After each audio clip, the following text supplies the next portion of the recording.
estão voltando. Quando nós lemos aquele texto do Código Penal da Vida Futura, nós estávamos interessados em estabelecer, mais uma vez, o que a gente chama de princípios. Então, o princípio do degredo espiritual está na codificação.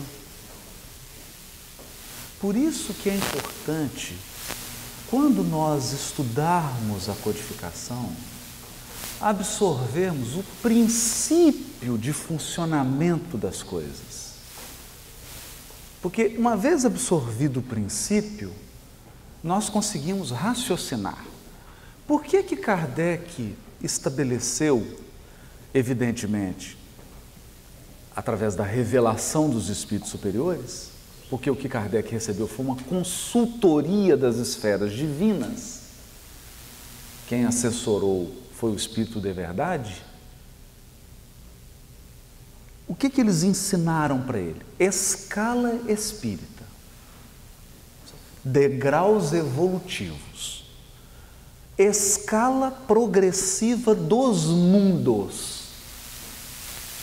Ou seja, os mundos não são todos iguais, eles estão em degraus evolutivos. Então, os mundos são adequados ao grau evolutivo dos espíritos que nele habitam. Isso é de uma lógica solar, é um sol do meio-dia. É claro, decorre da própria lógica das coisas. E como Kardec é um pedagogo, é importante. Por que a experiência reencarnatória de Kardec é com Pestalozzi? Porque ele é um pedagogo. Então ele dispõe, tanto no Livro dos Espíritos quanto no Evangelho segundo o Espiritismo, a chamada progressão dos mundos. Se os seres progridem, os mundos também, que são expressão coletiva dos seres, também progridem segundo uma ordem didática,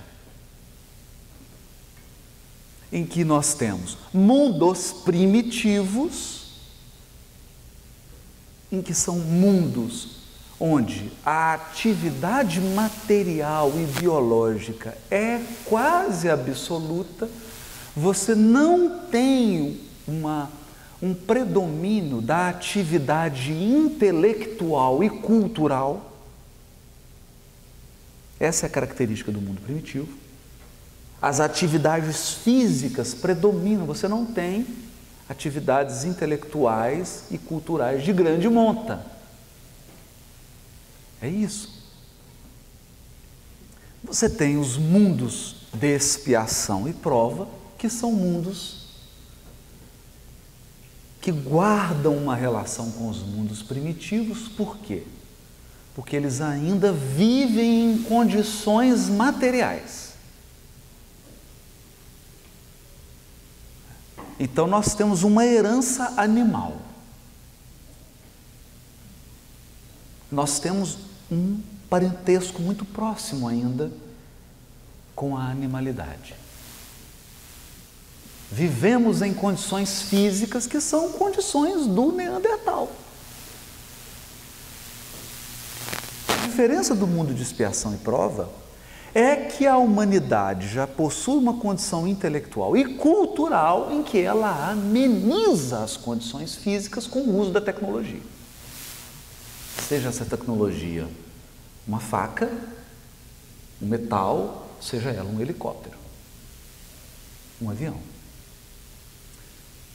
Porque a Terra é um mundo de expiação e prova, mas um mundo de expiação e prova velho. Nós temos um mundo de expiação e prova criança.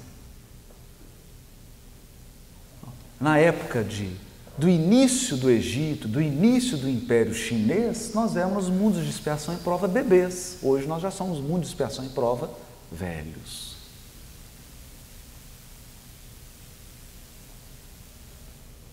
Há um período de transição, que é o mundo de regeneração. O mundo de regeneração é um mundo de pessoas que saíram da UTI depois de uma cirurgia. Qual cirurgia? A cirurgia que extirpou o tumor do mal. Então elas vão ter que fazer radioterapia, vão ter que fazer quimioterapia, porque senão o tumor volta. É isso que o Kardec diz. O mundo de regeneração é um mundo de convalescentes. Tem gente achando que mundo de regeneração é mundo de atleta olímpico do bem. Sai dando pirueta, faz o cavalo, a argola. Heróis do bem. Não. Está lá no Livro dos Espíritos. O mundo de regeneração é um mundo de convalescentes. Então é só a gente andando assim devagarzinho. Ai, fui, não posso. Qualquer bobeada você volta. O mundo ditoso, esse não. O mundo ditoso, nós não sabemos o que é. Por quê? Por que nós não sabemos o que é? E isso é o bonito da doutrina espírita. Tem disso assim, a doutrina espírita tem resposta para tudo. Aí nós dizemos, não, você não entendeu a doutrina. A doutrina espírita tem pergunta para tudo. É diferente. Não tem resposta para tudo, ela tem pergunta para tudo. Nós não sabemos o que é um mundo ditoso. Sabe por quê? Porque o mundo ditoso é fácil explicar o progresso moral. É fácil. Né? Um mundo, imagina uma quinta avenida em que todo mundo que andasse sobre ela fosse superior a Chico Xavier. É um mundo ditoso.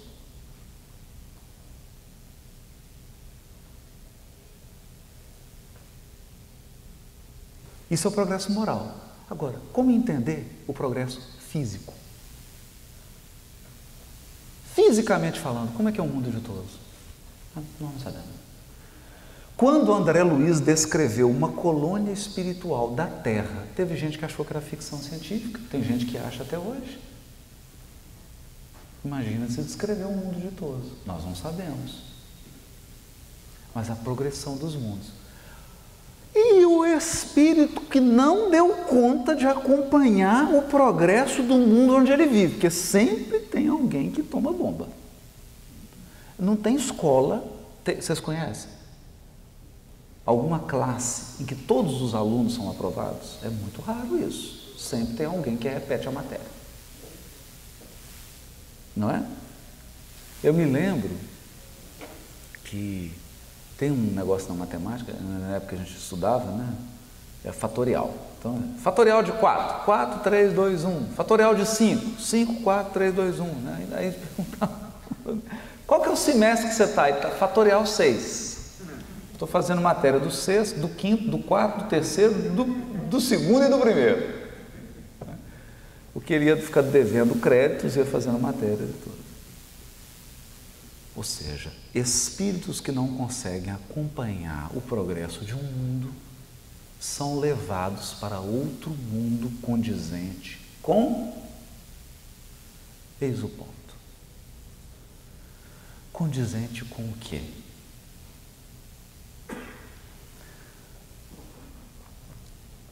Se você já assistiu algum filme que retrata a vida de um Neandertal, de um homem das cavernas, você vai examinar o estilo de vida do homem das cavernas. E geralmente, nós nos fixamos nas atividades cognitivas do homem primata. Então a gente está preocupado assim, ele tem iPhone? Não.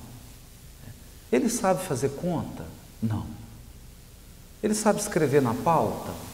Melodia? Não. Isso são atividades cognitivas.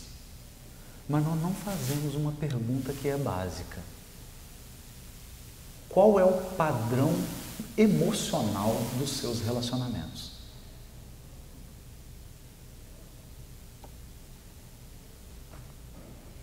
Bom, onde nós vamos chegar com isso? Você chega num momento de um mundo de expiação e provas, em que ele precisa dar o passo para o mundo de regeneração, que é a transição para virar mundo ditoso.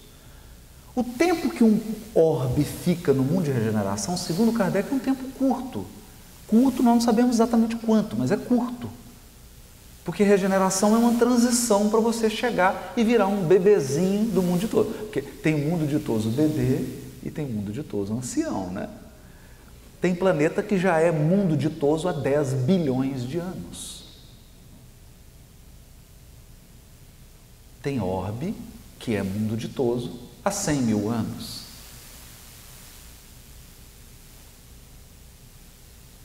Então, nós temos que ter uma medida. Por isso que o Kardec deu a ideia geral. Então, quando você examina uma transição, aí você pega um indivíduo. O que nós vamos analisar? Você olha para ele, fala, interessante, né? Tá bem vestido, tem bom gosto, PhD, tem uma educação toda, etiqueta social. Nós examinamos o padrão cognitivo daquele espírito, as suas atividades cognitivas, ou atividades intelectuais, mentais, etc. Aí, essa não tem problema. Aí você vai avaliar o que define. O que define? Por quê?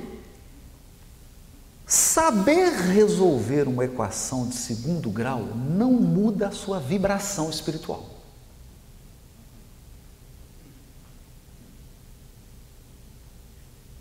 Esse é o ponto.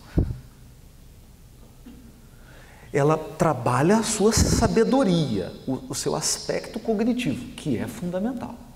Porque, gente, preciso dizer, não existe anjo bobinho.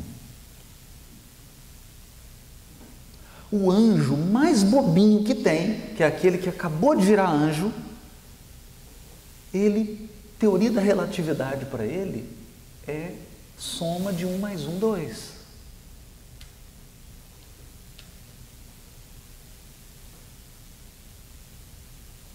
Anjo é um espírito que atingiu altos patamares de desenvolvimento da inteligência e mais alto ainda patamares de desenvolvimento do sentimento. Então, quando você abre o livro Renúncia, está lá Alcione. Alcione foi Célia dos 50 anos depois. Todo mundo viu lá o testemunho dela. 700 anos depois ela reencarna como Alcione. Onde ela estava? Ela estava em Sírios fazendo um curso de harmonia. Para. É na Juilliard School de Nova York? Não. Não é na Juilliard. Não é em Berkeley.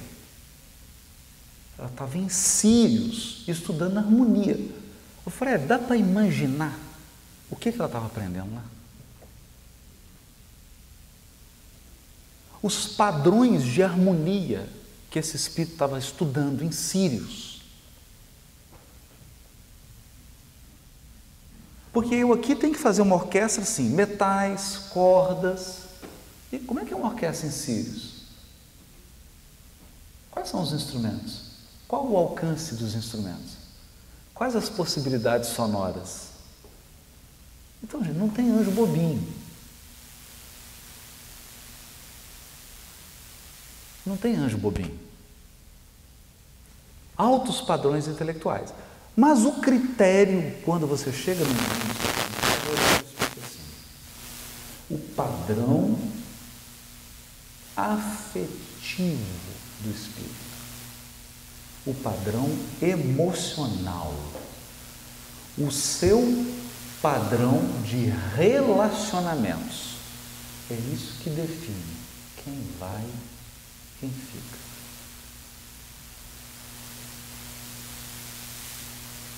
Por quê? Porque se você andar na Quinta Avenida, você vai encontrar um indivíduo com um Armani, muito bem vestido, saindo de um Porsche, extremamente bem sucedido, com um padrão emocional de um Homo sapiens.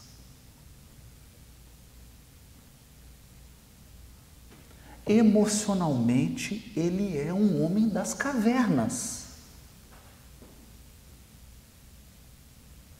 Todos os conflitos ele resolve com violência. Não deu, ele usa força.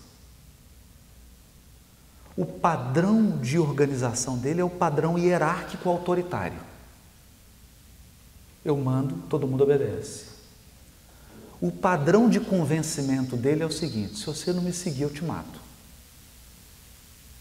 É um Neandertal. Por haver essa sintonia emocional, para que mundo que ele vai? Com quem que ele vai conviver? Adivinhe? Adivinhe, no degredo, onde vai parar esse nosso amigo acostumado com um perfume francês, com o vestido da Gucci. Vai parar no mundo de primatas. Não tem depilação. Não tem salão de beleza. O que esse espírito sente quando ele chega nessa nova casa dele? A primeira impressão dele é o seguinte: eu estou encarnando num animal. E aí ele desenvolve a teoria da metempsicose. Porque a sensação dele é de que ele não está mais na espécie humana. Mas está. Porque a espécie humana vai do Neandertal ao Wolf de Wall Street. Essa é a espécie humana. Ela vai do Neandertal a um Bezerra de Menezes. É esse leque. O que aconteceu? Emmanuel simplesmente nos trouxe tradições espirituais para explicar o quê? Você consegue me explicar nas areias ardentes do Egito? Você não tinha energia elétrica, você não tinha motor de combustão, você não tinha nenhum dos elementos de tecnologia que nós temos. E alguns milhares de indivíduos de 1,30 m de altura. Você já mediu uma múmia? Construíram pirâmides com altas proporções geométricas.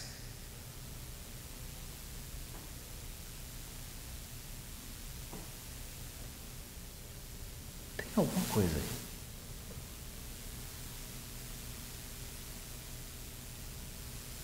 Então você começa a passear pelas civilizações da Terra e você vai vendo que há um disparate completo.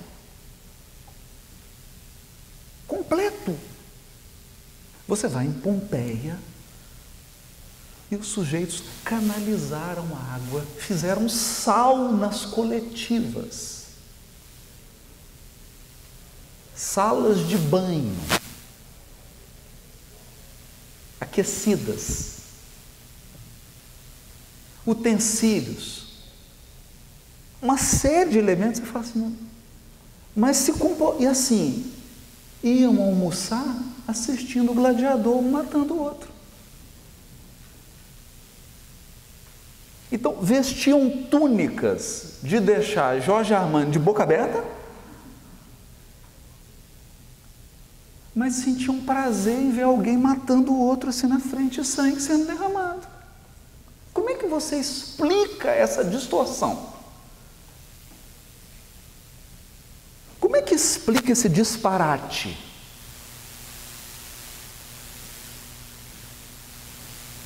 Nós vamos no Livro dos Espíritos. E está certo. Você acha que o ser humano aprende primeiro o que é mais difícil ou o que é mais fácil? Se tiver dois caminhos, o mais fácil e o mais difícil, onde a multidão vai? O mais difícil, né? Não é assim? Não, o mais difícil.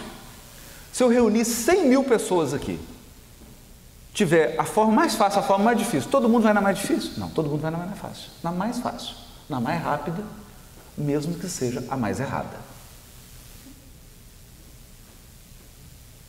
Qual que é o mais fácil?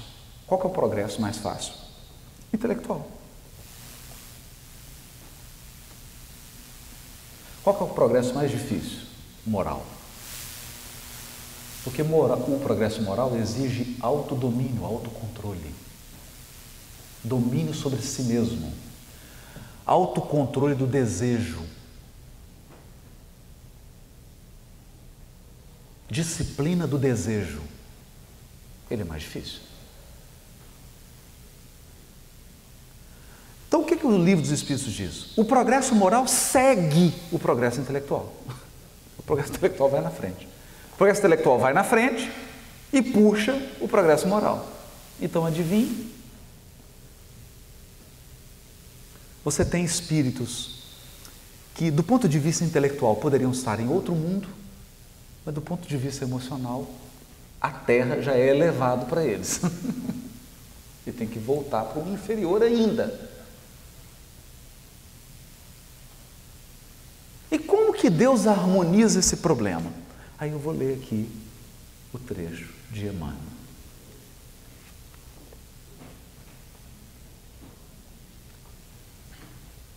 Ele diz assim: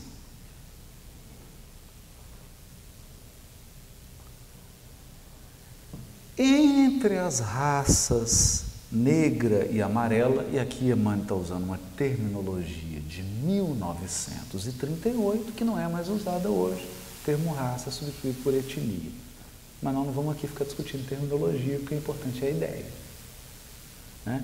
Então, entre as etnias negra e amarela, bem como entre os grandes agrupamentos primitivos da Lemúria, da Atlântida e outras regiões que ficaram imprecisas no acervo de conhecimento dos povos, os exilados da capela trabalharam proficuamente, adquirindo a provisão de amor,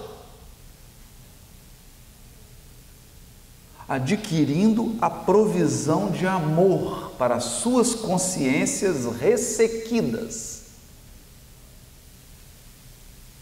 Como vemos, não houve retrocesso.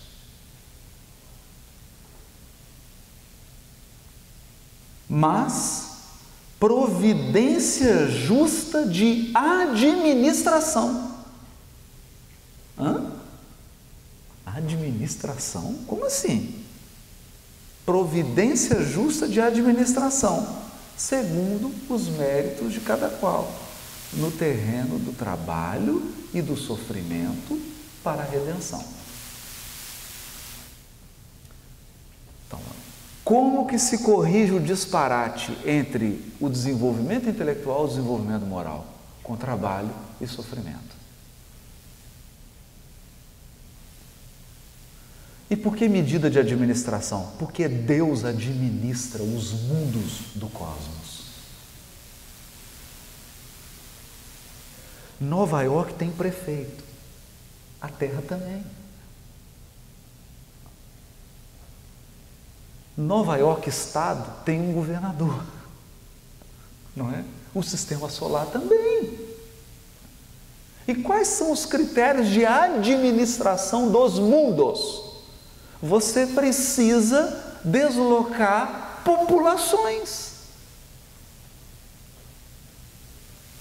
Se um grupamento de espíritos, uma população, e aqui vale a pena dizer, isso é muito importante, muito importante. Emmanuel diz assim: há alguns milhões de seres, alguns milhões, que entravavam o progresso no sistema solar de Capela, num dos planetinhas, foram trazidos. Isso já nos dá uma proporção. Nós temos na Terra 22 bilhões de espíritos aproximadamente em evolução, segundo Emmanuel no livro Roteiro. Encarnados em torno de 9 bilhões, mas só serão degradados alguns bilhões, porque quem está entravando a Terra são alguns milhões. O restante da massa está só seguindo a moda.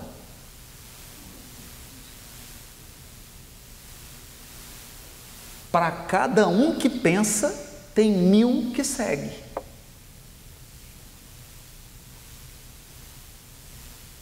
Esse é o ponto. Então, quem está arquitetando o mal na Terra são poucos, comparativamente falando, com a população terrena.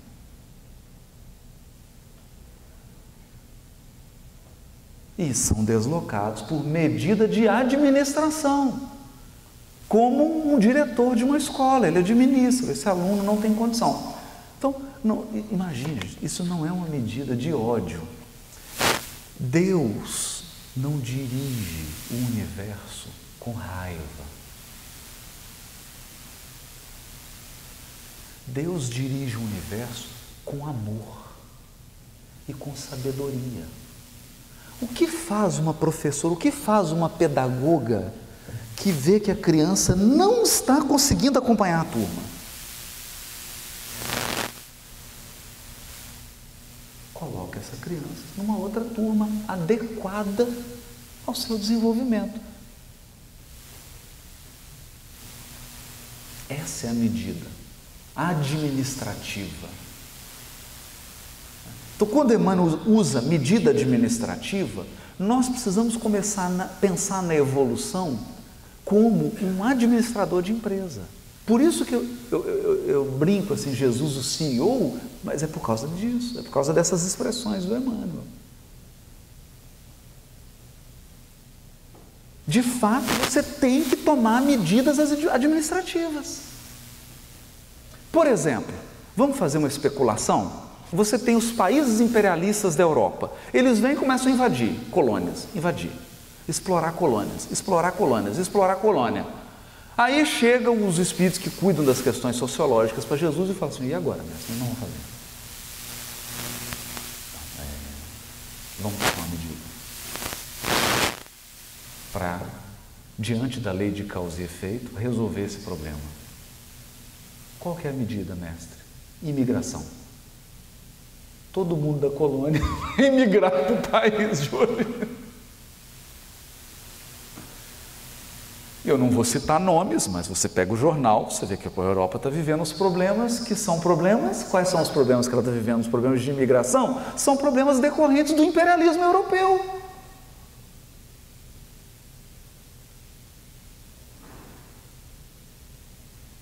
Porque o imigrante agora vai receber o que foi tomado dele. É a lei de causa e efeito. E quem tomou está gemendo e reclamando.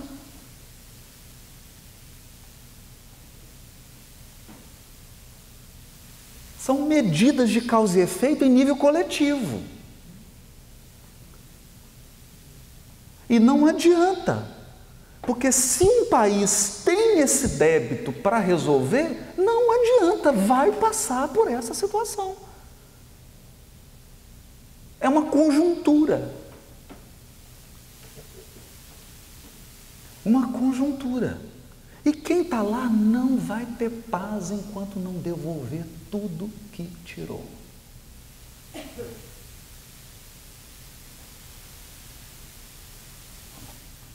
Esses pontos são de uma sutileza. Pois bem,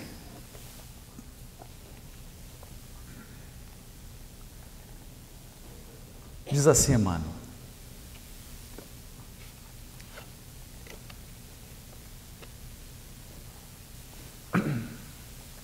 olha só, vou pegar aqui antes.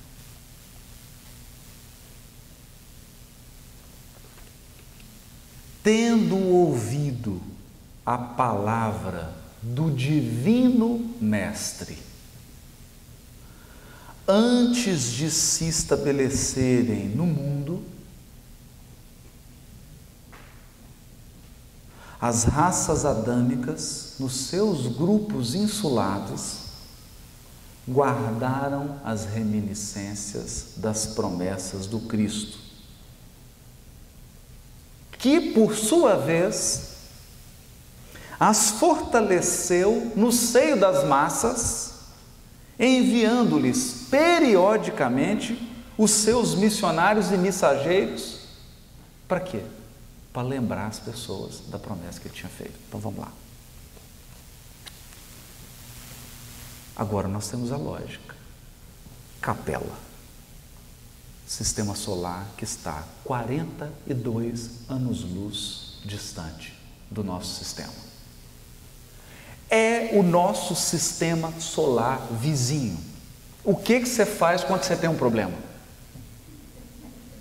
Bate na porta do vizinho.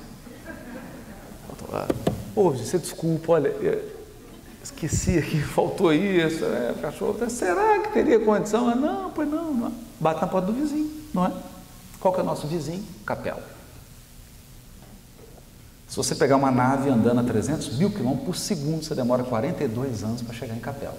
O que significa que, a menos que eles tenham vindo num veículo que anda numa velocidade superior à velocidade da luz, eles demoraram 42 anos para chegar aqui.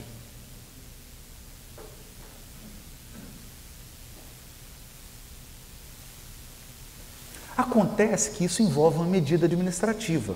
Milhões de espíritos foram tirados de lá para trazer para cá. Mas o planeta de onde eles saíram não tem Cristo, não? Tem.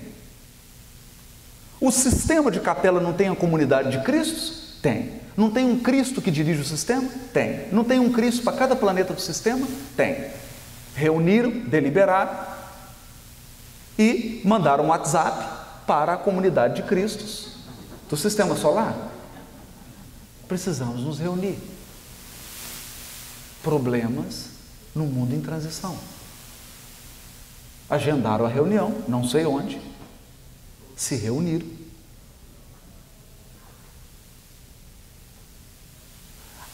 Pegaram as condições. O planeta que apresenta as condições para receber esses espíritos é um planeta primitivo do sistema solar.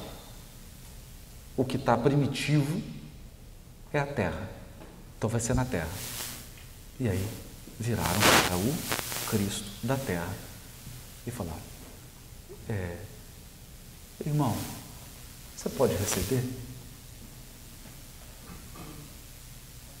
Você pode receber as minhas ovelhas desgarradas? E aí Jesus fez assim: pode. Eu vou recebê-las. Agora, não me diga que ele não disse isso. Ele disse assim: tenho outras ovelhas que não são deste aprisco. Fala no Evangelho. E ele disse mais: nenhuma das ovelhas que o Pai me confiou se perderá. Mas ele nos disse isso, mas a gente não entendeu. Mas ele não só disse, ele recebeu, reuniu todos e conversou. Não tem nenhum degradado na terra que não tenha visto Jesus, porque ele foi lá em pessoa e falou. Até aí, nenhum problema. O inacreditável é a notícia que eu vou dar para vocês. Sabe o que ele prometeu?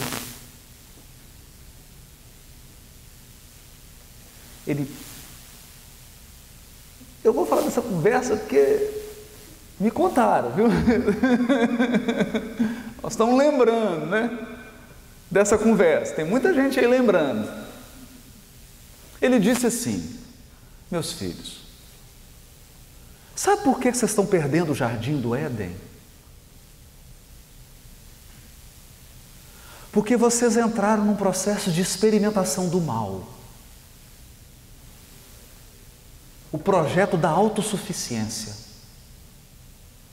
E vocês afastaram Deus da vida de vocês. E não tem como viver sem Deus, porque Deus é o Criador, é o provedor da vida. Vocês vão precisar desenvolver sentimento, porque o problema de vocês é sentimento. Sentimento. Vão precisar desenvolver sentimento, senso moral.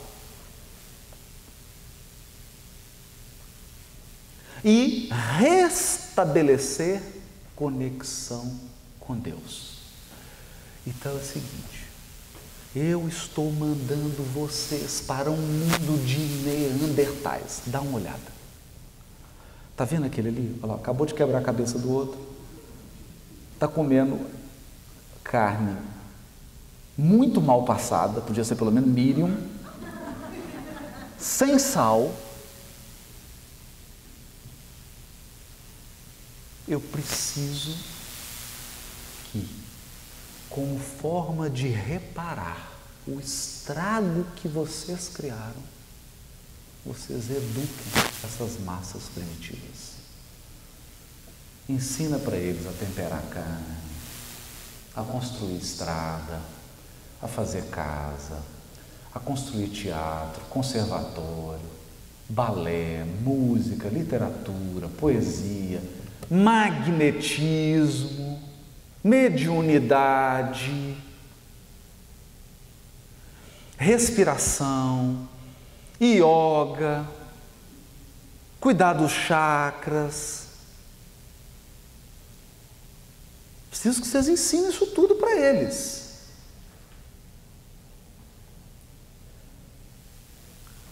Eles falaram: mas como é que nós vamos fazer isso? Nós já somos desconectados com Deus. A hora que a gente mergulhar nesse mundo primitivo, aí que nós vamos desconectar de vez. Minha internet já é discada, só me manda para um lugar que não tem nem cabo.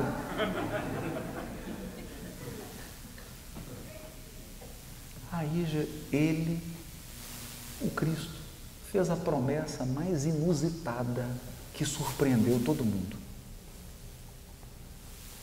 Surpreendeu eles, né? Porque está na lei. Ele disse assim: não. Quando chegar o momento, porque eu não posso dar lição antes da hora, quando chegar o momento da terra, eu vou em pessoa. E eu vou ensinar para vocês o que é estar encarnado e mesmo assim em perfeita conexão com Deus. 500 GB de banda. Você faz um download de 10.000 Blu-rays em 1 segundo. Encarnado.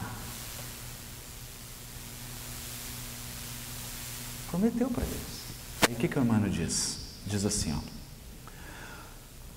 todos os povos o esperavam em seu seio acolhedor. Todos o queriam, localizando em seus caminhos a sua expressão sublime e divinizada. Aí começou: não, ele vai vir aqui. Os hebreus falaram: não, vai ser hebreu. Aí os egípcios falaram: não, vai ser egípcio. Não, vai ser hindu. Vai ser chinês. Todos o queriam. Todos. E todos desenvolveram tradições sobre a vinda de um enviado. Se você quiser aprofundar nesse tema, leia um livro de um cara genial, chama Joseph Campbell. O Herói de Mil Faces. Gente, o herói de mil faces é Jesus, é o Cristo planetário. Esse é o herói que toda a humanidade sonhou. Então não me venha dizer que evangelho é só para ocidental. Não tem um encarnado, nenhum espírito nesse planeta que não conheça o Cristo.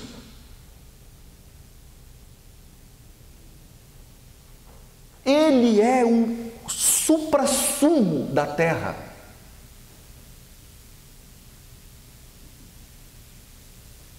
Todos conhecem. Se você ler lá mitologia de Gilgamesh, mitologia grega, egípcia, chinesa, o Joseph Campbell, a vida dele foi dedicada a isso. Sobre os mitos. Só que o que as pessoas expressaram isso? Será que eles expressaram de uma maneira lógica? Não, eles expressaram isso numa linguagem mítica. Com dragão, com pedra, cheio de símbolo. Mas todos os povos da terra conhecem um ser divino. Porque ele não é humano. Ele já está nas esferas divinas, em perfeita comunhão com Deus. Todos cantaram hinos, contaram histórias. Nos mitos da Índia tem a história do Evangelho. Então, meu querido, se você for lá numa tribo da África, você pode não usar o nome Jesus, mas quando você começar a falar do Evangelho, você não está ensinando nada para ninguém, você está lembrando a pessoa, porque ela já sabe. Todos os espíritos desse planeta conhecem o Evangelho. Todos. Todos. É isso que o Emmanuel está dizendo. É só estudar mitologia. Só estudar. Se você conhecer outro autor, porque realmente o Campbell é genial. Tem uma outra obra também, que são 5 volumes, só sobre os mitos. Ele pega em várias civilizações, inclusive chinesas, primitivas. Todas, é Jesus, estão descrevendo Jesus. Essa é a tese também do livro. Eu não estou dizendo que todos os povos da terra vão ser cristãos, gente, porque... Você acha que Jesus é cristão?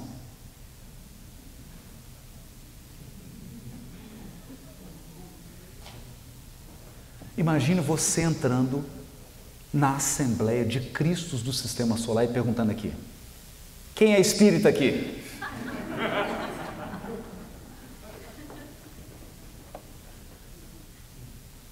É constrangedor.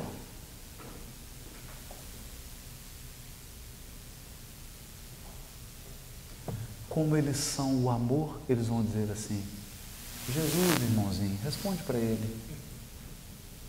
Chama lá o Kardec, teu emissário.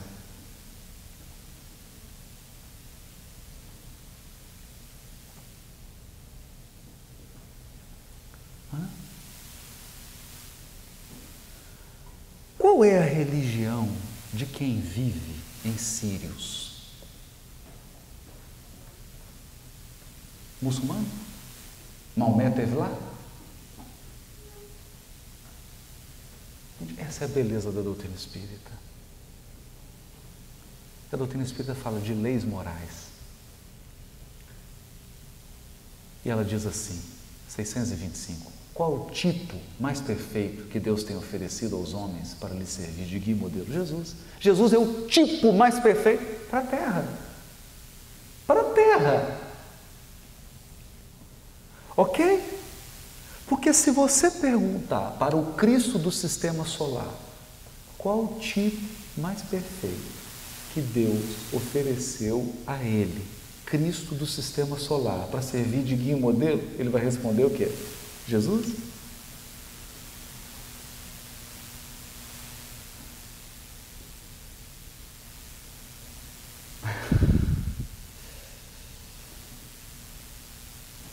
Talvez ele responda: o Cristo da galáxia.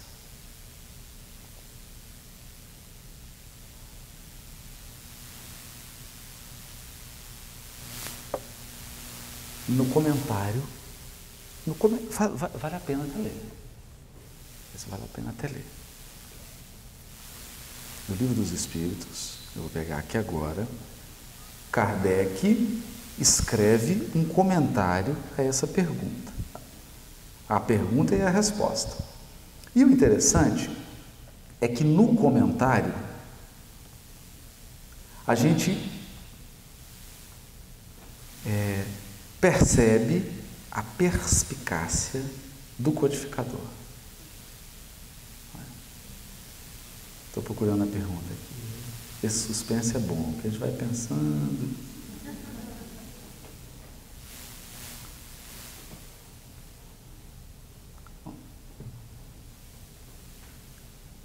Questão 625.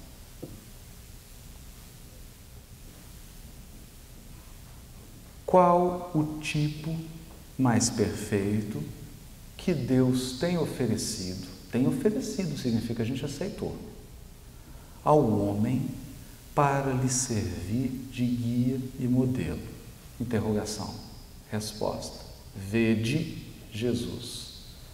Comentário de Kardec, abre aspas. Para um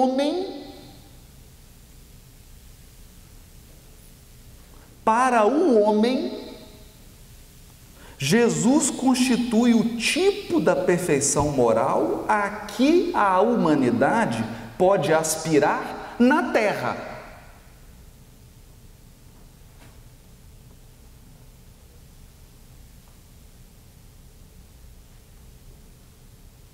Deus nos oferece como o mais perfeito modelo, e a doutrina que ele ensinou é a expressão mais pura da lei do Senhor. Porque sendo ele o mais puro de quantos tem aparecido na terra, o Espírito Divino o animava.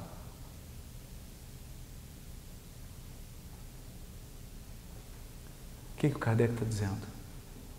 Deus diretamente se comunicava através de Jesus. Ele é o médium de Deus. Gente, olha, isso aqui não é assunto fácil, não.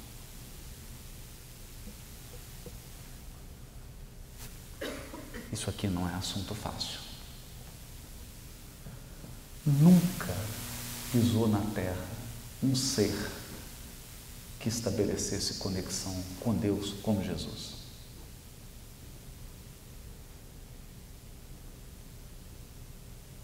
Quem nos ensinou isso? Gandhi, um hindu. Precisou um hindu. Seria tão bom chamar Gandhi para falar dessas coisas, mas ele desencarnou. Que ele falava assim: se todos os livros religiosos da terra se perderem e sobrar somente o Sermão da Montanha, não perdeu nada.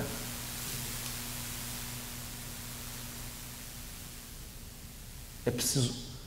Escuta, nós não estamos falando de um tolo, eu estou falando de Gandhi.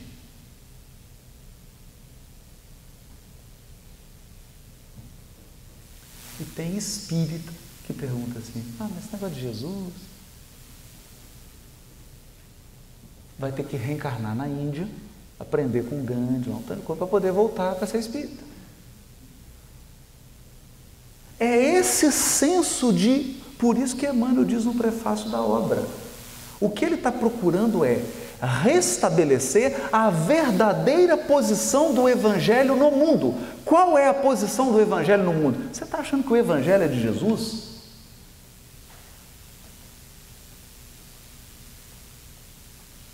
Quando o Espírito de Jesus foi criado, o Evangelho já existia.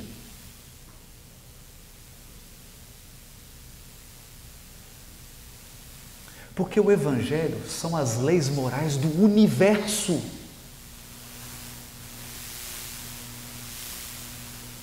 Do universo.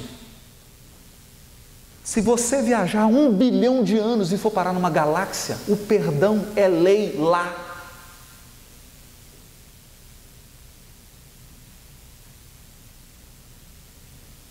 Humildade é coisa de quem tem juízo.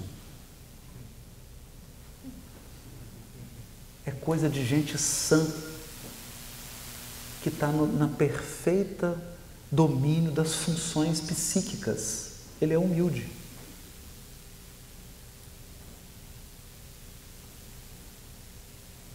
Porque o Chico tem aquele caso engraçado, né? Que ele pede para o Emmanuel, me explica esse negócio, eu quero ver. Eu não estou conseguindo entender isso. Aí o Emmanuel começa a projetar na tela dele um cinema 4D. Aí ele vai afastando da Terra, aí começa a ver o sistema solar de longe, o sistema solar vai ficando pequenininho, aí ele vai vendo a Via Láctea, vai vendo outros sistemas solares, e vai afastando, aí ele já começou a ficar assim, triste, e foi afastando, aí a Via Láctea, foi afastando da Via Láctea, aí ele virou assim, Emmanuel, dá para voltar para minha casa não para tomar um café? Deu vontade de tomar um cafezinho. Entendeu por que o Chico era humilde?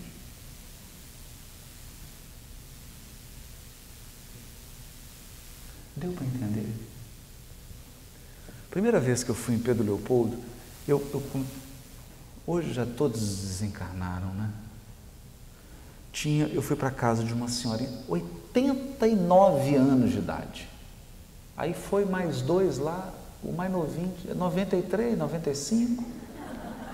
Aí fizeram aquele cafezinho, pão de queijo, não sei o quê. Eles frequentavam uma reunião mediúnica com o Chico, no Meimei.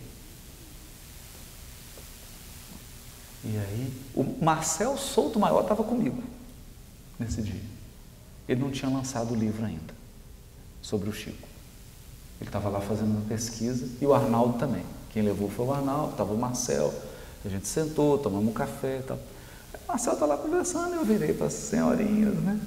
Perguntei, como é que é aquela história mesmo, quando o Chico estava recebendo o Paulo Estevam?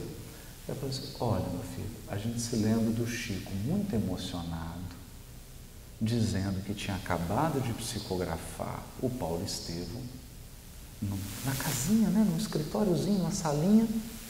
De repente começou a chegar Paulo, Estevão, João, Pedro, Tiago, Barnabé, todo mundo. Aí o Chico começou a chorar, se ajoelhou e foi beijando o pé de cada um.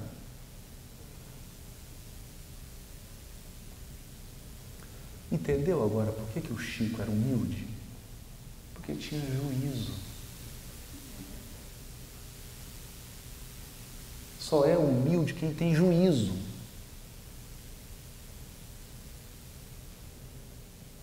Porque, meu Deus, o universo é muito grandioso. Tem seres que nós não fazemos ideia. Tem uma gravação. O Oceano Vieira produziu um material, é uma gravação. Gravação é áudio, uma psicofonia do Chico. Emmanuel incorporado, está gravado isso. E o Emmanuel diz assim: nos curvemos em reverência e respeito, pois o espírito de Teresa de Ávila está entre nós. quer se comunicar.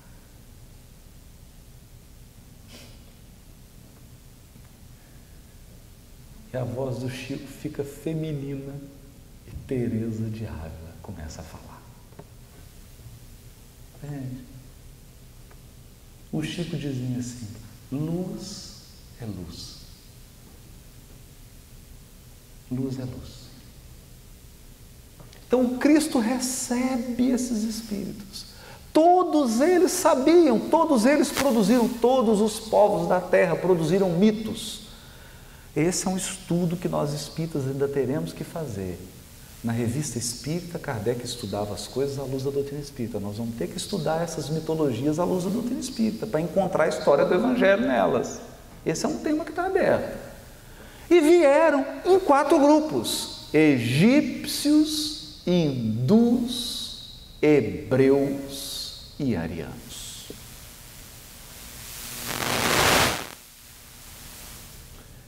Hebreus, os religiosos.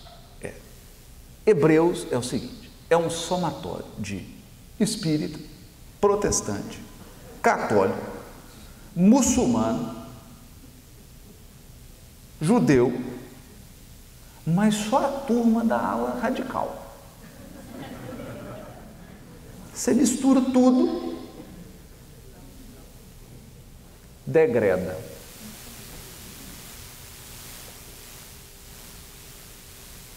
É a turma que tem tanta fé, que mata o outro.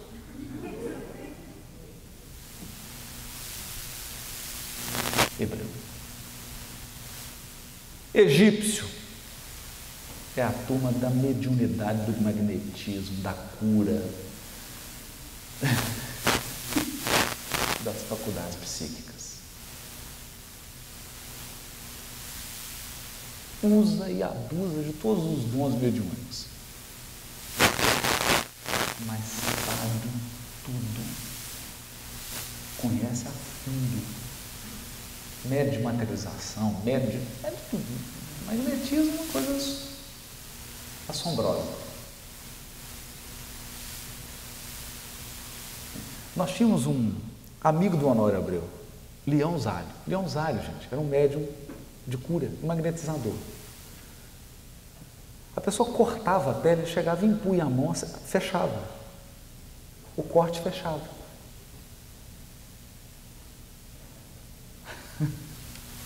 As coisas. Só quem viu, fechava. E aí ele montou uma reunião, estudava Evangelho, estudava a Caminho da Luz, Evolução. Aí o pessoal fala: ô Leão, nós estamos aqui, um fulano que cortou para você curar. Ele falou: não, agora tem dermatologista. Leva lá. Leva no dermatologista. O negócio agora é Evangelho. Mas era uma coisa impressionante. Egípcio. Hindu.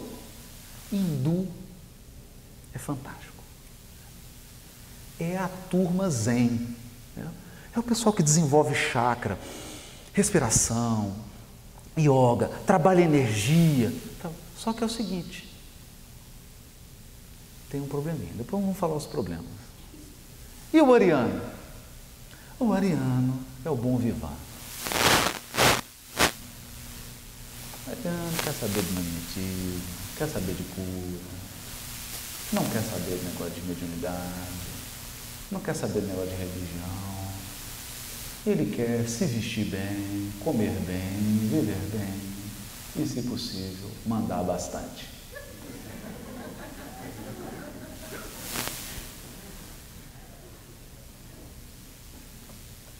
Só que é o seguinte, todo mundo esconde um segredo. Todo mundo esconde. Os degradados, sejam hebreus, sejam hindus, sejam arianos, sejam egípcios, todos guardam um calcanhar de Aquiles. Sabe qual é? Uma saudade de matar da pátria perdida, dos amores que ficaram. Uma saudade. como diz o Glado, da terra criança, do Tigres e Eufrates, salmos e clamores, cânticos de saudade ecoam pelos ares.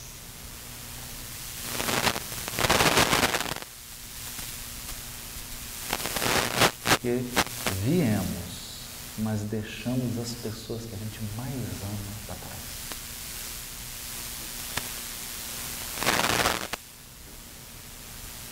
E aí, você tem duas opções: ficar chorando durante 10.000 anos, ou desenvolver uma estratégia para ninguém perceber que você está chorando por dentro e para ninguém perceber que você tem sentimento. Então você vira o durão. Não choro, não me emociono. Que mentira. Que mentira. Todo mundo morrendo de saudade e vontade de chorar. Todos. Todos. Ultimamente eu adoro conversar com os durões da Europa, de outros lugares. Vai ser durão, racional. Adoro. Adoro. Dependendo para onde você levar a conversa, em 5 minutos ele está chorando.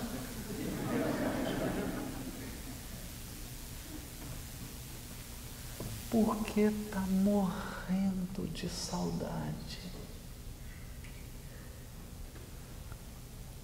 E o problema dele é o do sentimento. Então, qual que é o problema do exilado? Então, eu vou fazer assim um checklist para você saber se é exilado, né? Estou brincando, gente, brincadeira. Não tem nada disso, tá? Para entender o fenômeno. Porque os exilados provocaram um surto de desenvolvimento cultural no planeta.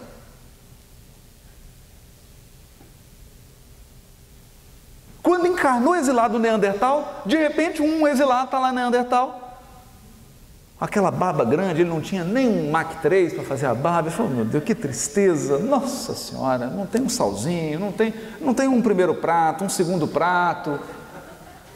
Aqui é carne crua, mal passada demais. Nós temos que...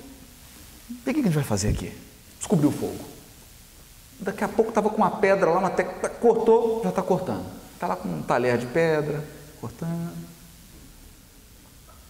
Descobriu o sal, começou a temperar a carne, descobriu o vinho, aí começa a plantar uva, começa a trazer um surto de desenvolvimento cultural, só que com perspectivas diferentes. Por exemplo, o hindu, a saudade era tanta que ele preferiu afastar do mundo.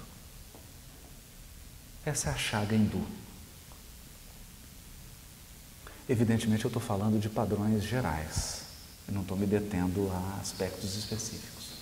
Então você anda pelas ruas da Índia, todas mal cheirosas, sem nenhum saneamento, sem nenhum desenvolvimento urbano, mas eles têm uma profunda serenidade interior. Falta desenvolver. A estratégia foi afastar-se do mundo. Eu não vou me misturar com esses primitivos. E criaram o sistema de castas. Deixa esses primatas trabalharem. Afinal de contas, eles não sabem fazer mais nada mesmo. Tudo cabeça dura. Deixa eu dominar. Aristocracia espiritual.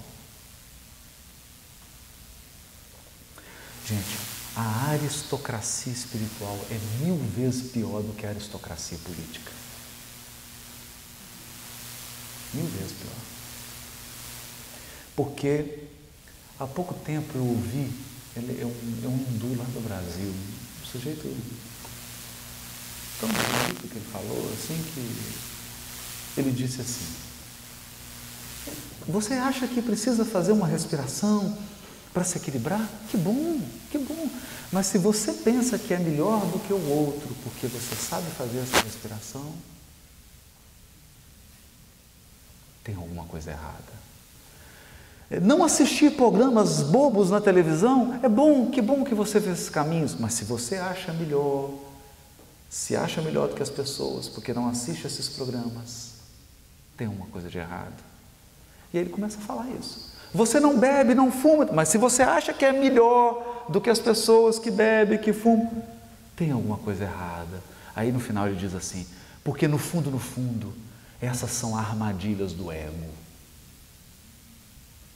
No fundo é o teu ego, o teu orgulho, te levando a trilhar o caminho do bem, não porque você ama o bem, mas porque você quer se sentir melhor do que as outras pessoas.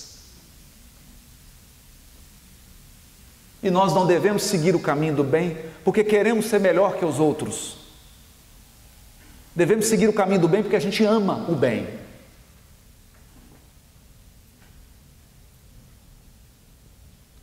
Certa vez trouxeram um obsidiado para a reunião mediúnica do Chico. O sujeito é o obsidiado. Não é? Porque a gente é assim, a terra é um hospital. Aí Jesus manda os doentes e a gente fala assim, puxa, mas essa terra não tem jeito, só tem doente. Por isso que ela é um hospital. Né? Levaram o obsidiado. A hora que começou a reunião mediúnica, o sujeito tira um cigarro, acende, começa a fumar. O dirigente da reunião ficou roxo, vermelho, branco, tá? E começou a agredir verbalmente a pessoa que foi levada para ser tratada. 2 obsidiados, né? Tinha um, agora temos 2. E o Chico falou, não, meu irmão, fica tranquilo. Acalmou o dirigente, virou para o rapaz e disse assim, ô meu filho, não tem problema não, pode soprar fumaça no meu rosto.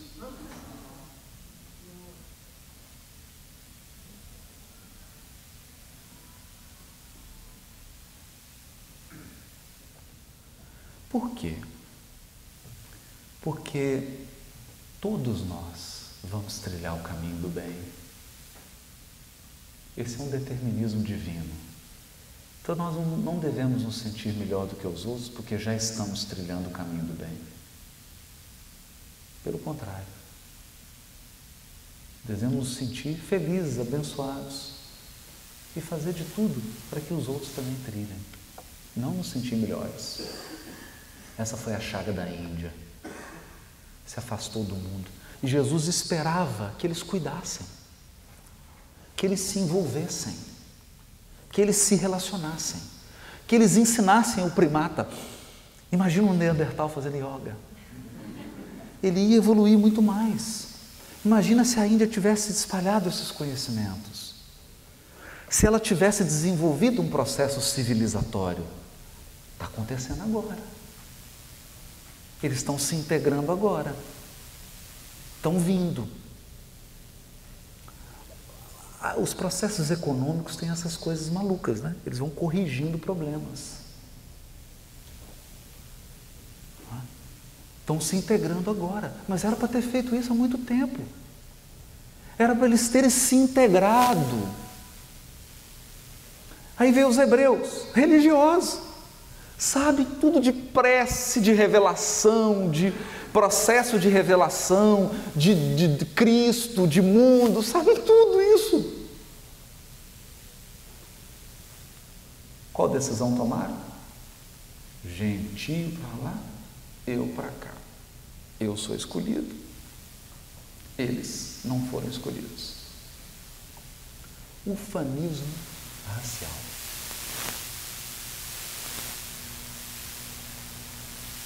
Ufanismo racial. O meu povo é o melhor povo de todos os povos. Até ele reencarnar em outro povo.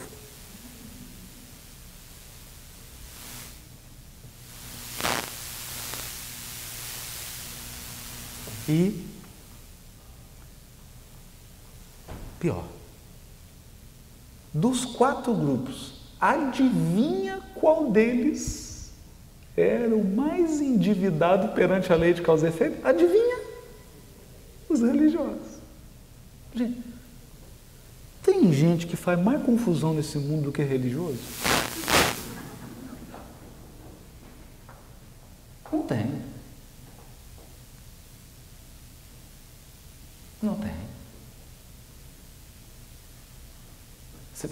Você pega a história da humanidade, as coisas mais problemáticas vêm daí.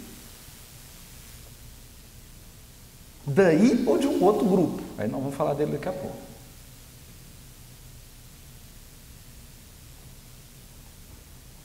Então, problema hindu, problema do hebreu e o egípcio.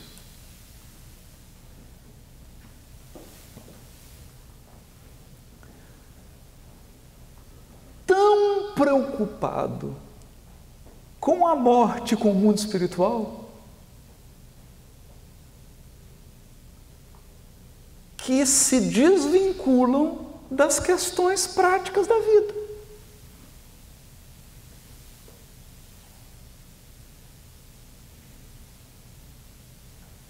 E aí se entregam a desvios e a problemas de ordem emocional, porque tem um outro fator. A energia psíquica da mediunidade é a mesma sexual. É a mesma energia. E quem brinca com fogo se queima.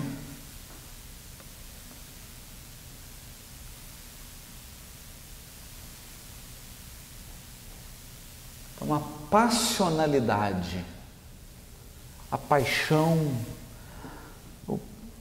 o descontrole dos sentimentos, das emoções e das relações está ligado às questões mediúnicas, psíquicas e magnéticas. Você sabe quando uma pessoa tem um magnetismo, ela passa perto de você, você até bandeia. Nossa, olha o magnetismo dessa pessoa. É a mesma energia. E o ariano. Esse é o ariano, é ótimo, porque no fundo, nós somos na nação dos arianos, né? Estamos aqui na capital dos arianos. Então, a questão do ariano, que o Emmanuel vai descrever, ele é extremamente racional e lógico. E linear. Racional, lógico, linear, prático. É o pragmático. Então, aquele sujeito, qual que é a situação? Diário de bordo. Ó, fomos degradados.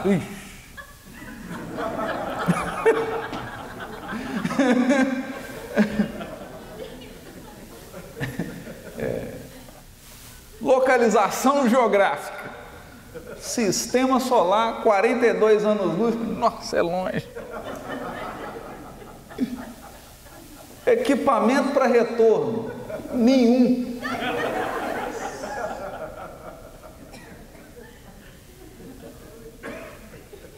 Nível de desenvolvimento cultural, índice de desenvolvimento cultural do planeta de destino. Primitivo. É um sujeito prático. Aí, e agora? Agora é o seguinte, não dá para voltar. Vamos reproduzir nosso paraíso aqui. Projeto Transplante do Éden.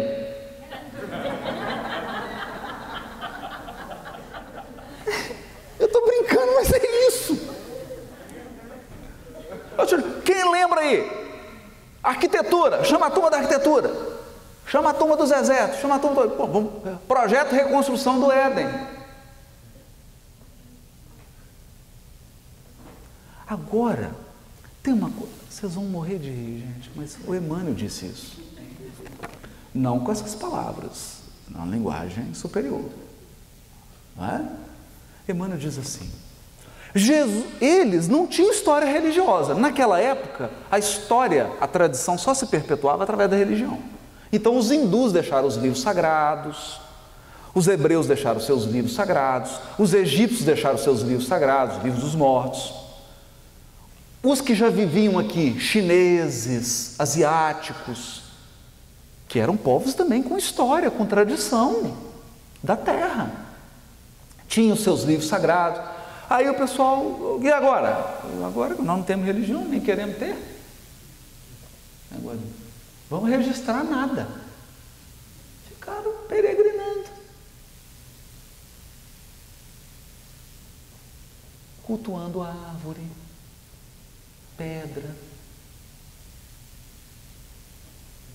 fazendo escultura de ser humano, porque eles são estetas, são apaixonados pelo homem. Lembra do projeto?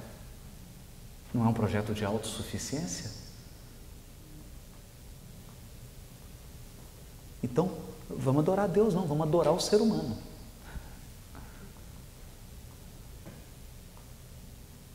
Vamos adorar o ser humano. É um lugar onde o homem é um Deus, o imperador, o governador é um Deus. E só é possível num ambiente ariano.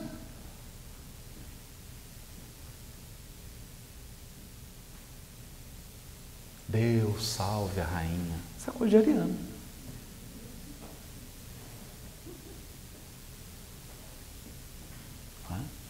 Mas, o que Emmanuel diz? Jesus os acompanha com muito amor, com muito carinho, apesar deles serem os mais sofridos, porque os outros pelo menos tinham consolo, tinha mediunidade, tinha religião, tinha intuição, então sabia. O hindu logo já desdobrou, falou, opa, dá para ir desdobrado. E dá para comunicar. Zen, não preocupa. Esvazia a mente. Dá para ir e voltar, eles vêm, tranquilo. O hebreu, querido, obrigado. O hebreu falou assim, não, já estou está aqui, vai vir missionário, fica tranquilo. Vai vir até o Cristo. Fica tranquilo, tem que ir lá, nós vamos vir aqui. Vai revelar, vai trazer revelação, tranquilo, Deus está com a gente. Deus está com a gente. Falou com o egípcio, já mandei um WhatsApp hoje lá para a capela. Você entrei aqui, ó. Comuniquei. Vamos construir uma pirâmide aqui, apontando lá para direitinho, a configuração aqui, vamos fazer tudo certinho. Fazer tudo certo, tem problema. O ariano perdido. Porque para ele era o fim do mundo.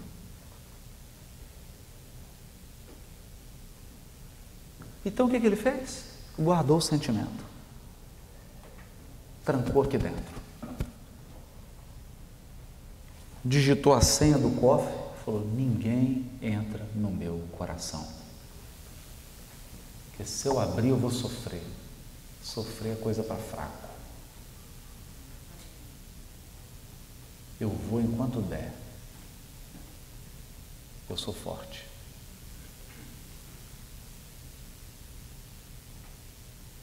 E segue. Segue. Aí constrói coisas maravilhosas, né? Ergue.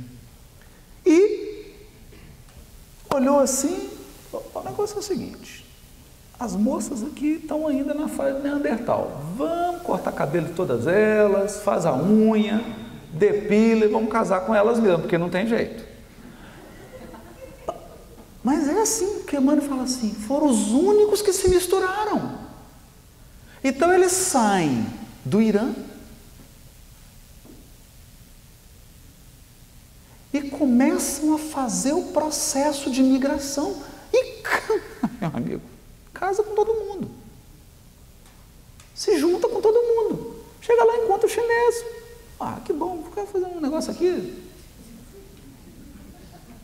Vamos confraternizar. Você conhece vinho? Não conheço. Então vamos tomar um vinho. Eu vou aprender, vou te ensinar como é que faz. E confraternizou, e começou a espalhar um processo civilizatório. Agora vocês imaginam, o hebreu abriu mão de ajudar no processo civilizatório. O hindu abriu mão de ajudar no processo civilizatório.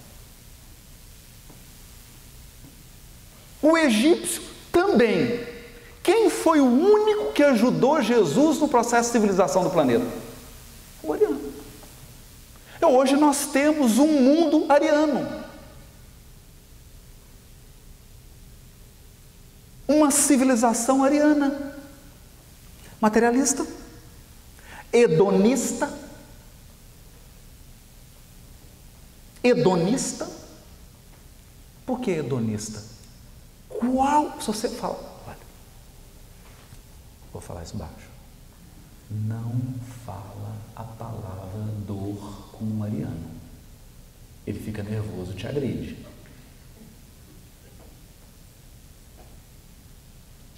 A intolerância à dor do ariano é extrema. Por isso ele fala em eutanásia, abreviar a vida, analgesia.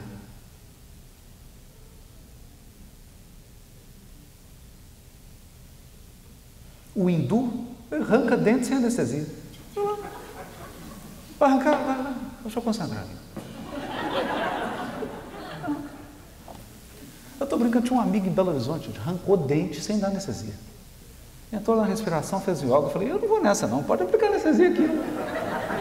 Não vou arrancar cio sem anestesia, mas nem pode dar anestesia. Não, problema com a dor. O hedonismo. Mas não é que eles civilizaram o mundo primitivo e construíram uma civilização planetária? Construíram. Aos arianos nós devemos o progresso do planeta Terra. Hoje, isso aqui Emmanuel diz, e o Emmanuel diz mais, para complicar, um povo que era da terra, que é o povo chinês, também resolveu se fechar em si mesmo e não se envolver no processo civilizatório.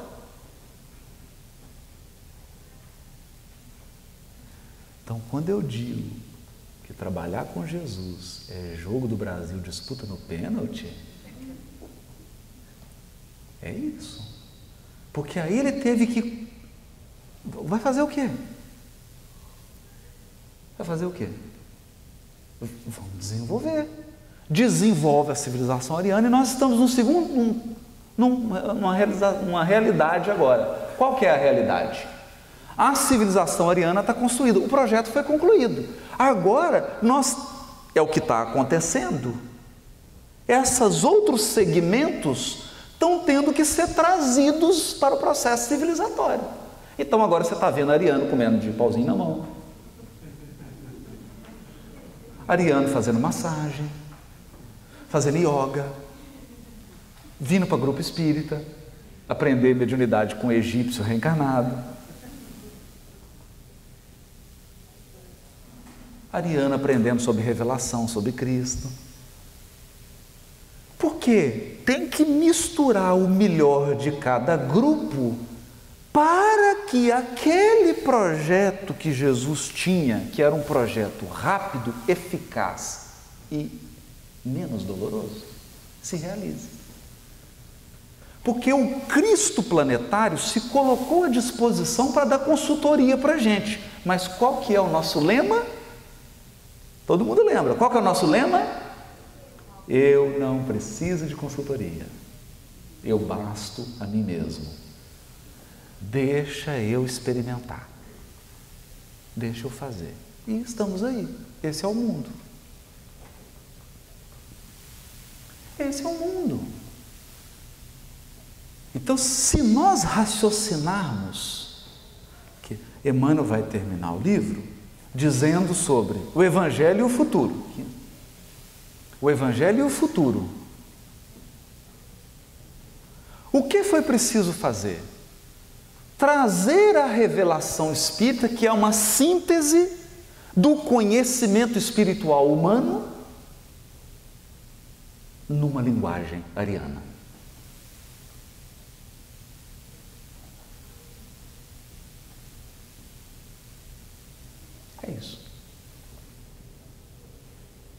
Por quê? Nós precisamos ler um tratado de 50 páginas escrito de acordo com as regras do doutorado, para entender aquilo que um oriental entende numa parábola de 3 linhas. Porque um desenvolveu o raciocínio simbólico sintético, o outro só sabe o raciocínio analítico.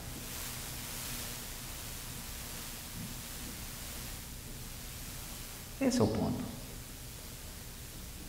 Então, quando nós falamos de evangelho, e aí o Kardec, ele fala, qual que é o projeto?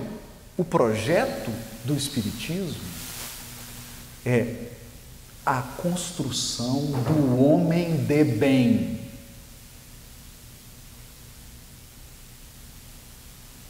O que um ser humano precisa ter para ser um homem de bem? Primeiro, ele precisa desenvolver a sua inteligência no máximo que ele puder. Isso é fácil. Não tem nenhuma dificuldade. Mas ele precisa desenvolver hábitos. Aí é difícil, é difícil. Quais hábitos? O hábito da humildade. O hábito da simplicidade, o hábito da fraternidade, o hábito da compaixão, o hábito do acolhimento, acolher as pessoas, acolher a diversidade, as diferenças. Então está lá, homem de bem. Esse é o projeto. Como que nós realizamos esse projeto? Implantando nos corações os valores morais que estão no código cósmico de Deus. Código cósmico de Deus? Que código é esse? Código moral universal. É o Evangelho do nosso governador espiritual do planeta, que traduziu esse código, que ele não está escrito na linguagem humana, mas ele se reuniu com os demais cristos e traduziu esse código para a língua dos humanos, dos terráqueos. A tradução desse código para a língua dos terráqueos é o Evangelho.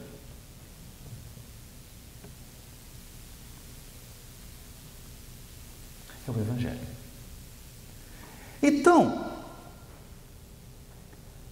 se esse é o plano, qual é o deadline?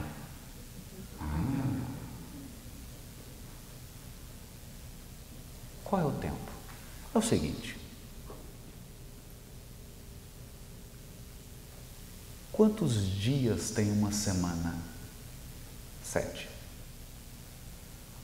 A cada 7 dias, a revelação do Velho Testamento manda parar, que é o Shabat. O que é o Shabat?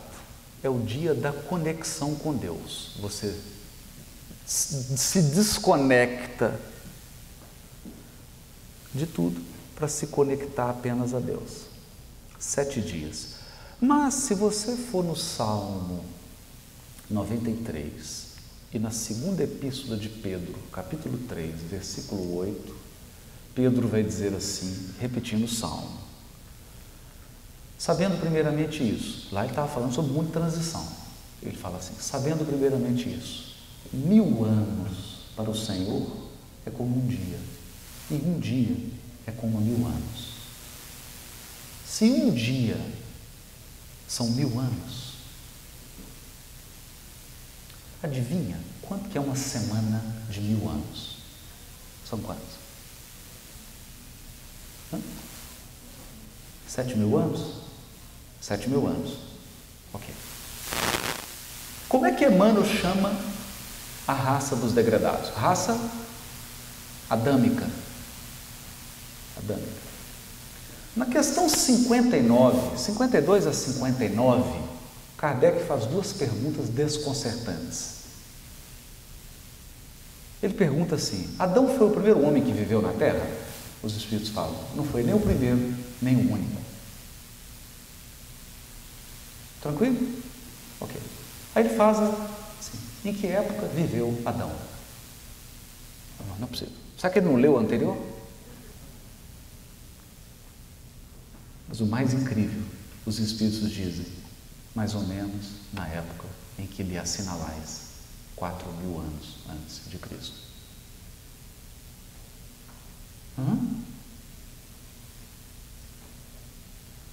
Que Adão é esse? É o ciclo do degredo. Não o ciclo todo. Não o ciclo todo. 4.000 anos antes de Cristo começou a última semana do mundo de expiação e prova. 7.000 anos. Isso está aqui no caminho da luz. Eu estou dando só uma pincelada para a gente encerrar. Porque 4.000 anos atrás foi feita uma peneirada e uma turma voltou para a capela. Quase todos os egípcios, muito pouco dos hebreus. Ariano, é conta nos dedos. E uma turma razoável dos hindus. Ficou a rapa da panela. E aí começou o projeto 911, né? O projeto Resgate dos Caídos pela segunda vez.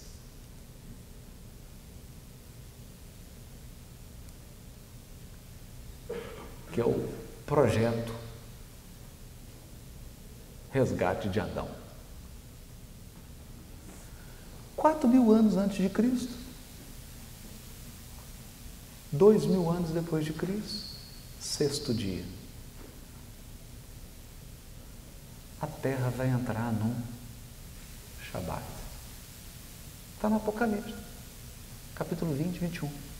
São 1.000 anos de recuperação, que é o que Kardec fala da convalescença.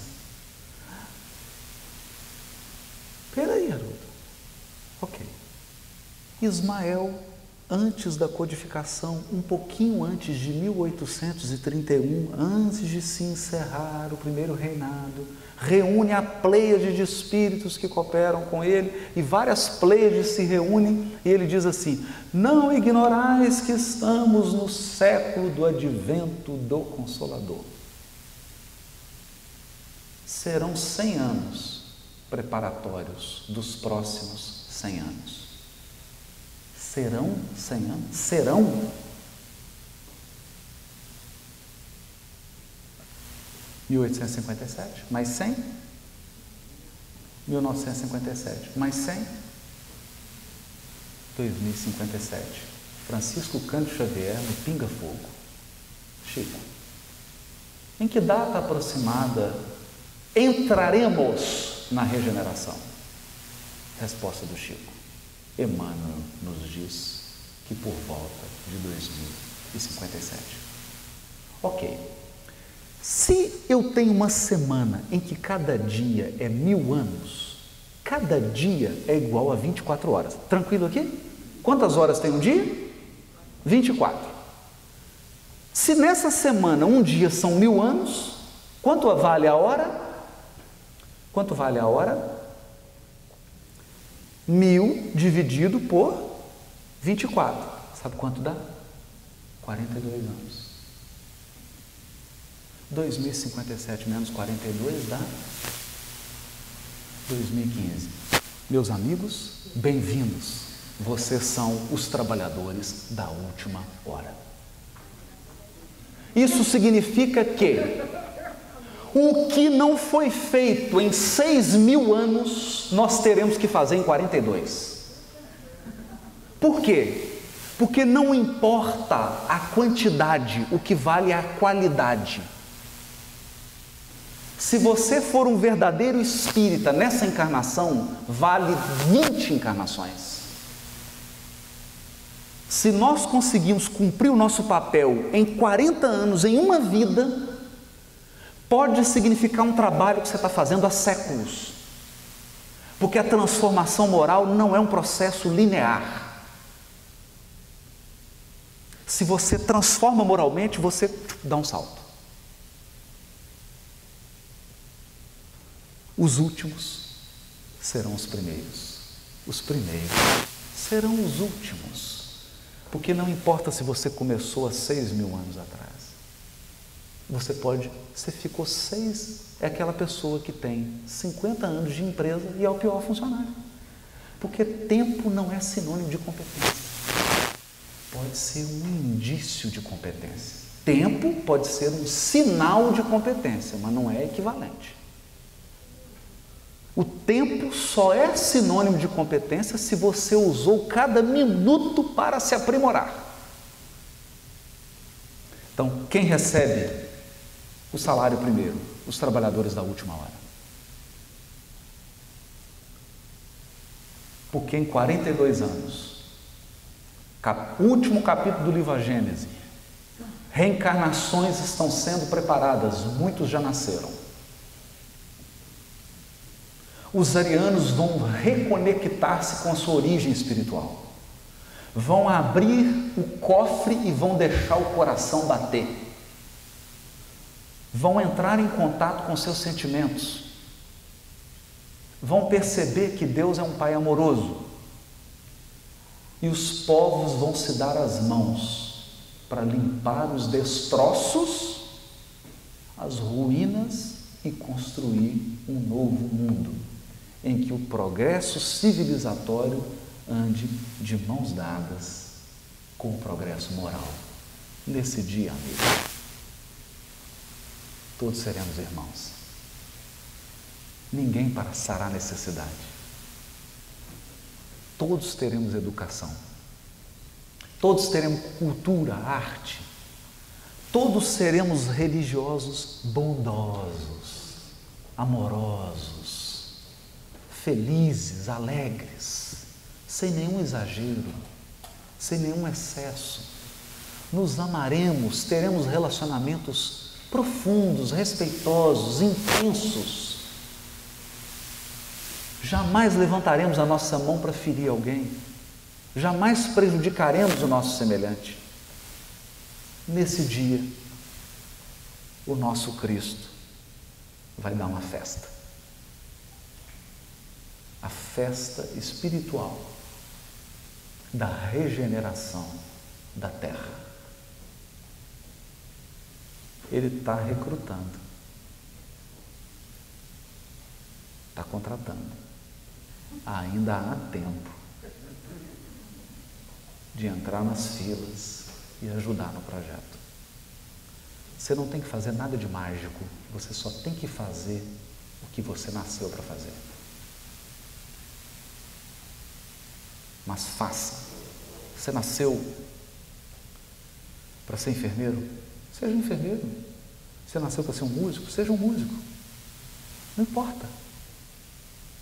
Faça o que você nasceu para fazer, com espiritualidade, com dignidade moral, com respeito ao outro. Vamos trabalhar pelo bem comum. Bem comum. Nós temos que construir um mundo para todos. Chega de querer fazer um paraíso só para a gente. Esse foi o erro dos hebreus, o erro dos hindus e o erro dos egípcios. No fundo, quando Deus nos expulsou do paraíso, o que Ele queria mesmo é que a terra inteira fosse transformada num jardim do Éden. Mas para isso, Ele precisa de jardineiros. Muito obrigado, gente. Boa noite para todos.